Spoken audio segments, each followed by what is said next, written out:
Bet you didn't know there's an accidental literary structure over the outline of the entire classic Star Trek series. Yeah, you definitely did not know that. But I think I'll have to explain myself before this is going to be making any sense whatsoever. All right, so we don't talk about chiasms very much these days. It's a pretty simple concept, though. So a chiasm is a literary structure that kind of goes like this. So instead of going something like A, B, C, D, E, like the basic sequential structure, and instead of going, let's say, A, B, A, B, A, B, like what you might see, for example, in popular songs where it goes verse, chorus, verse, chorus. So instead of something like that, the chiastic structure goes something more like A, B, C, D, C, B, A. Kind of like you go somewhere and then you come back from it, going through all the same steps again.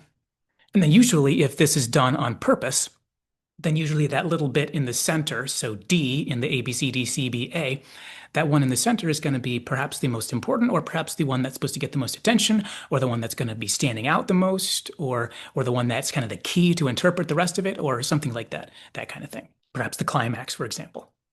So, for an example, if we're talking about, let's say, poetry, maybe you could have a love song that has something like line one, because you are beautiful, because you are wonderful, my love is for you forever. For you who are wonderful, you who are beautiful forever. So that structure would be one, beautiful, two, wonderful, three, I love you, two, wonderful, one, beautiful. So it's the A, B, C, B, A. And the most important, or the key to interpretation, is that one in the center, point C. Or if you take this into an example for a story structure, so a chiastically structured story might be, let's say, scene one or act one, Captain Bob records his captain's log. Part two, Captain Bob meets with his first officer in the meeting room.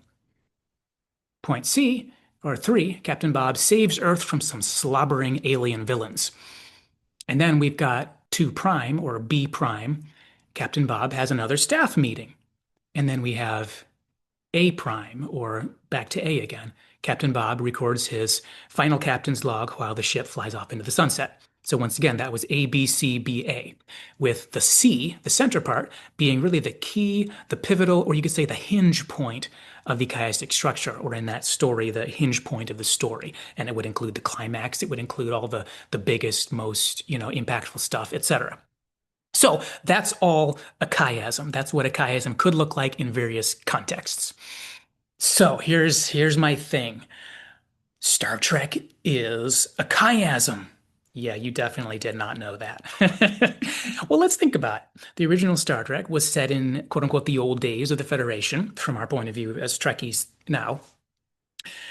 And then after that, we had a show about another ship flying through the space, but in the 24th century.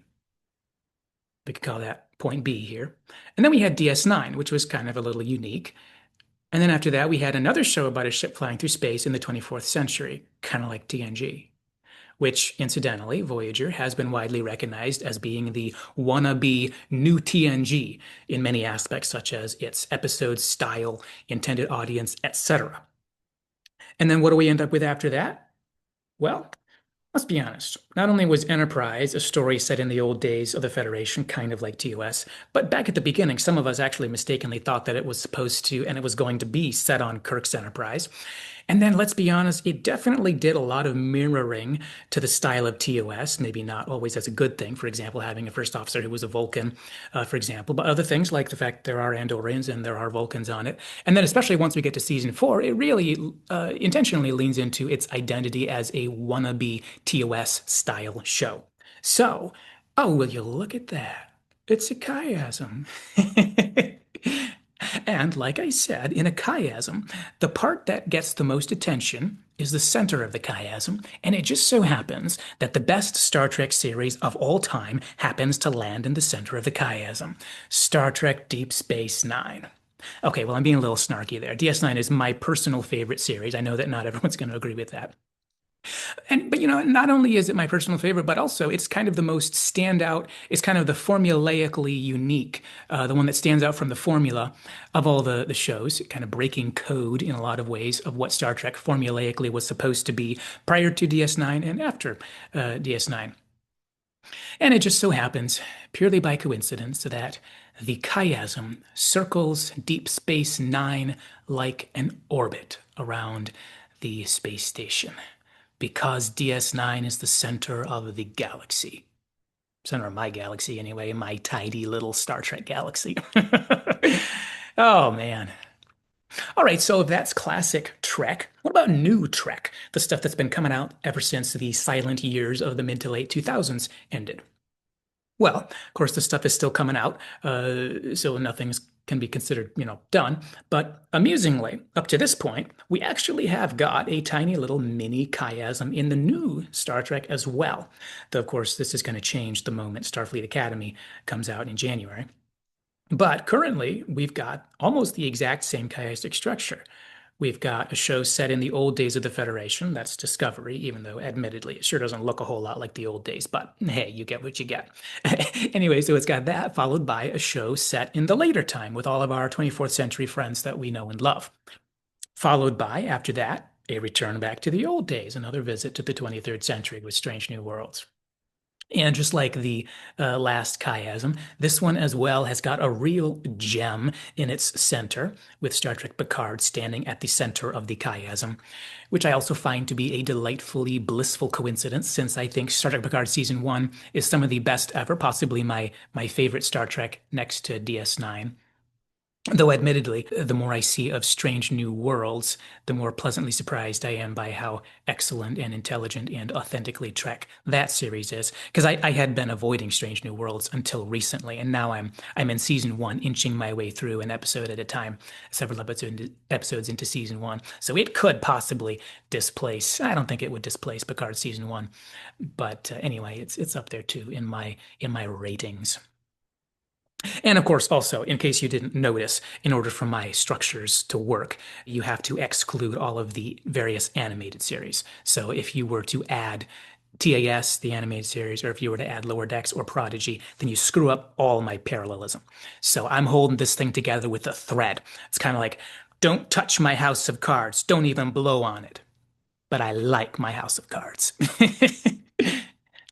Anyway, so I'm wondering if the structure that might emerge in years to come or months to come, the structure that might emerge for new Trek as things go forward, once the chiasm that I just told you with Discovery, Picard, and Strange New Worlds, once that chiasm ceases to remain, maybe what we'll end up with might end up looking like a classic alternation. Alternation being just a pattern that alternates between two options, kind of like when a song goes verse, chorus, verse, chorus, etc. So, since Starfleet Academy will be another future Trek, albeit much farther in the future than Star Trek Picard, but maybe as they continue to make new Treks, maybe we'll find that they accidentally give themselves a alternating structure. Old era, new era, old era, new era. Who knows? Or maybe as they go forward, there's going to end up being no observable structure whatsoever for nutcases like me to impress forcibly upon it. Anyway, hope you enjoyed learning two new terms today and applying those new terms to the great big old giant Star Trek canon. Now you know Star Trek is a chiasm, both old Star Trek and new Star Trek, though new Star Trek is probably about to morph from a chiasm to possibly a continuous alternation. We'll see what happens. Now, here's a little appendix for you. If your mind isn't blown already, take note as well that these Star Trek films are also a chiasm, albeit a very lopsided, quirky-looking chiasm. It's got 6 films for outline point A in the 23rd century, for Star Treks 1 through 6. And then it's got 4 films for outline point B in the 24th century. And then, oh, look at this, we're back to outline point A for the 23rd century with the Abrams verse films. Okay, so that's a very lopsided chiasm, and that also forces you to include the Abrams verse films, which many, such as myself, would prefer to believe didn't actually exist. But anyway, there you have it. And we also can't include what's that Discovery film that came out that got terrible ratings, which I don't plan to watch anytime soon. But anyway, all right, there's my eccentric insanity for the week. If you liked this video, maybe you might want to subscribe. Usually my videos end up exploring some part of the overlap where sci-fi or fantasy meet with stuff like psychology, philosophy, or spirituality. I'm not sure if this video really fits into anywhere in that, but anyway. And then lately my channel has been evolving into more of a Star Trek channel, though I still plan to keep on a little trickle of Star Wars, Harry Potter, Lord of the Rings type stuff on the side, as long as it doesn't seem to be screwing the algorithm too badly. But anyway, hope you enjoyed this. Have a good one, and I will see you in the next one. Captain's log, stardate 91191. Approaching planet Globulus Gamma under instruction from Starfleet to invite them to join the Federation. Yes, Commander. Captain, I am concerned about inviting the Globulans to join the Federation. Objection noted. Go prepare that away team, number 1. Oh, look, those must be the Globulans. All right, let's go home.